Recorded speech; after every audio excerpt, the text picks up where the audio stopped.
অনেক দিন আগের কথা। একটা ছোট্ট সবুজ ঘাসের রাজ্যে ছোট্ট একটা পিঙ্ক পিঁপড়ে থাকত। তার নাম ছিল পিঙ্কু।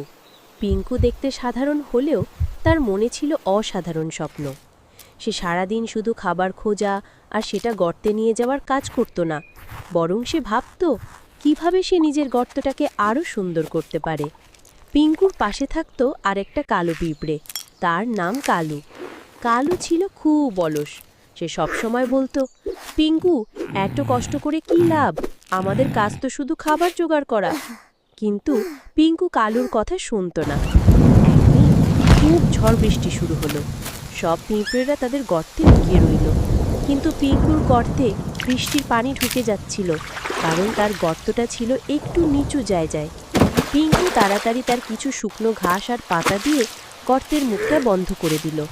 কালুর গর্তেও পানি ঢুকছিল, কিন্তু সে পূর্বে কোনো প্রস্তুতি নেয়নি। সে পিঙ্কুর কাছে সাহায্য চাইল।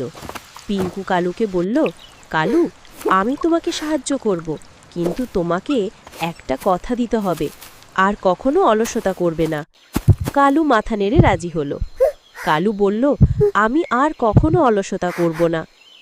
ঝড় থামার পর পিঙ্কু আর কালু দুজনে মিলে তাদের গর্ত দুটোকে আরও উঁচু জায়গায় নিয়ে গেল। সেই থেকে পিঙ্কু আর কালু একসঙ্গে কাজ করত। তারা শুধু নিজেদের খাবারই জোগাড় করত না, বরং তাদের বাড়ির চারপাশের জায়গাটাও সুন্দর করে রাখত। পিঙ্কু আর কালুর এই পরিশ্রম দেখে অন্যান্য পিঁপড়েরা অনুপ্রাণিত হলো। তারাও তাদের ঘরগুলোকে আরও নিরাপদ আর সুন্দর করে তুলতে লাগলো।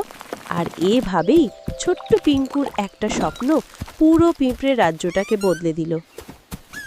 বন্ধুরা, গল্পটি তোমাদের কেমন লাগলো কমেন্ট করে জানাও, আর ভিডিওতে লাইক করতে ভুলো না কিন্তু। এরকম মজার মজার শিক্ষণীয় কার্টুন ভিডিও দেখতে আমাদের চ্যানেলটি সাবস্ক্রাইব করে রাখো।